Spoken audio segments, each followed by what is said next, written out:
Huh? How did we get here? We need to go back and check on the miners!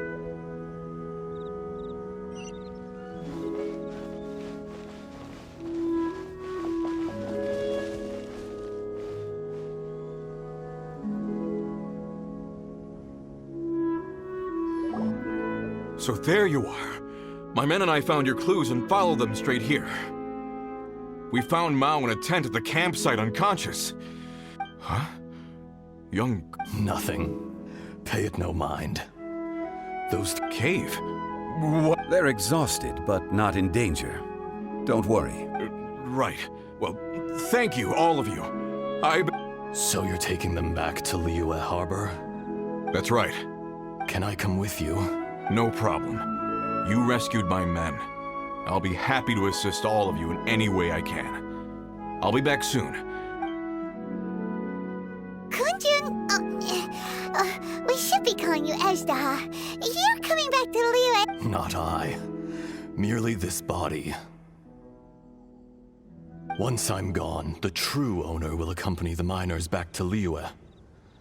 Kunjun hails from a family of famous artisans. He too will be famous in time. It would be a shame for someone of his talent to go missing.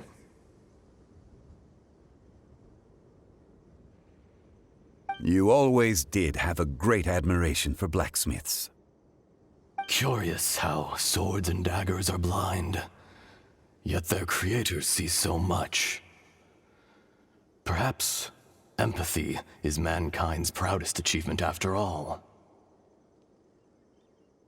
Ajdaha, I am no longer the Geo-Archon. I can sense it. Today I am just an ordinary citizen of Liyue. Even you met such a fate. Let's get the difficult part out of the way. No matter. If that day comes to pass, Liyue must prepare itself to face you. And how will Liyue fare without Rex Lapis? Even without a god above, this remains a nation of men. I was once their god. I ought to be here to witness their rise and fall. All life is shaped and then ground away by the endless flow of time. You were always the strongest among us. Yet, it would seem that even you have... That's unimportant. Fate is ordained by heaven. Even if our mission had already concluded, you may live forever, doomed to a lonely existence. Yet, even this is temporary. When you reach the end of time, those people, those past and future relations... I do not pretend to match your rhetoric when it comes to the subject of a life long lived. I fear that the life of an elemental being is longer than any in this world. Were it not so, you would have killed me long ago, and would not be having to face me again now. You've brought a smile to my face. When all is said and done, a reunion between old friends is an auspicious occasion. That day in the chasm, did you hesitate? A heart of stone is a heart nonetheless. But I am the god of contracts, and was for a time a god of the people of Liyue. You chose justice, but did not forsake your kindness. You came to me not as an assassin, and so I was willingly sealed away. The movements of the Earth Dragon can tremble the earth and shake the heavens. With your abilities, even at my full strength, I struggled to confront you, let alone seal you away. Hence my inception. Do not forget that I was there with Liyue's founder, old friend, god of contracts. I hereby honor our agreement.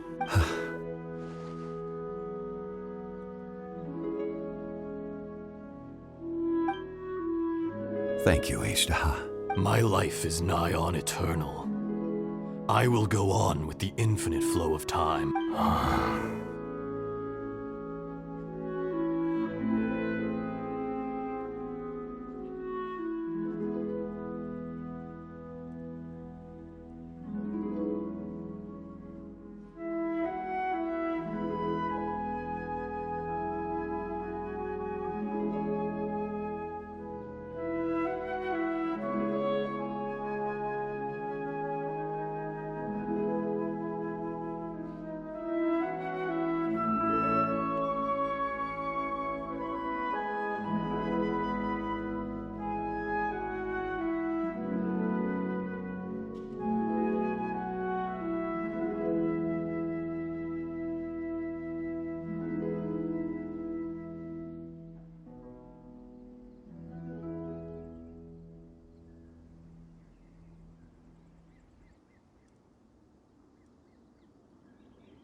You're leaving?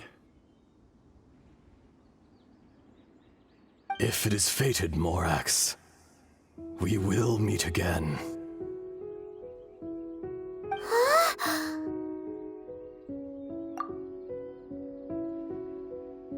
Yes. Don't be alarmed. He's only asleep. Whoa, that was so weird. It was like he suddenly became another person.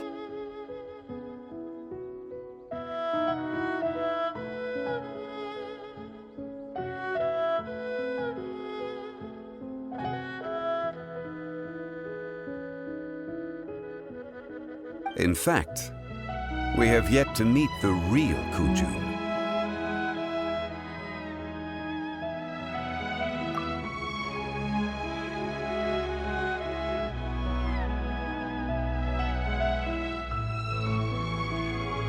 He was.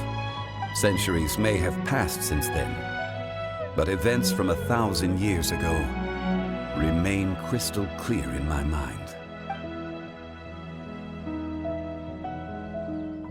In our last tale, Rex Lapis was walking alone in the mountains. He heard a remote voice, unlike any other, coming from a crack in the earth. Most of the ancient geo-life forms that live below Liyue are blind, having not seen the sunlight for an age. The voice was sometimes sad and song-like. Other times it was loud and thunderous. The Lord of Geo searched here and there before finally unearthing a strange stone from the bedrock. That's how Ajdahal was. I answered his wish and took him above ground. The Lord of Geo took pity on the rock spirit and carved it into a magnificent work of craftsmanship, a vivid representation of a dragon. I bestowed him with a pair of eyes to see the world and came to an agreement with him. With his fingers, he made 2 eyes. Quicker than words could tell, lightning flashed and thunder roared, and a living, breathing dragon soared into the clouds. I agreed to let him live among the people above ground.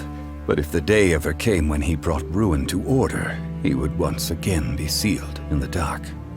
The dragon accompanied the Lord of Geo, fighting campaigns alongside him in the 4 corners of the world. We have a saying to eulogize these events. The crash of a spear brought billowing dust. The mountains and waters made way at the sound. The sight of a dragon bestowed with a touch the promise of rainwater blessing the ground.